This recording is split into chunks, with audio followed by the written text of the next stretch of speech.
বাংলাদেশে ফিরে এসেছে আওয়ামী লীগ। গেল কয়েক মাসে তার যথেষ্ট উদাহরণ রয়েছে। রাজনীতিতে ঠিক নীরবেই তাদের উত্থান হচ্ছে।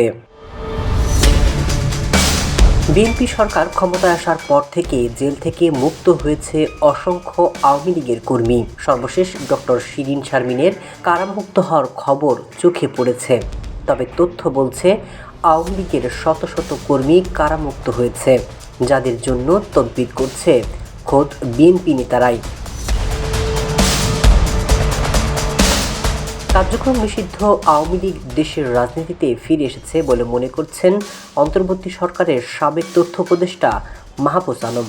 তিনি লিখেছেন, লীগ সেই দিন ব্যাক করেছে যেদিন ২৪কে ৭১-এর বিরুদ্ধে দাঁড় করে দিয়েছিল স্বাধীনতার বিরুদ্ধের শক্তি।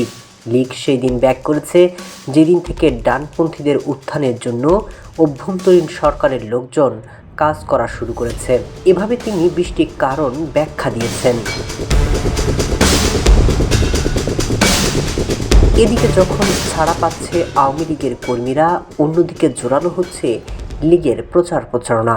বলা হচ্ছে রাজনীতিতে বিএনপির কাঁধে ভর করেই রাজপথে সক্রিয় হচ্ছে আওয়ামী লীগের সদস্যরা।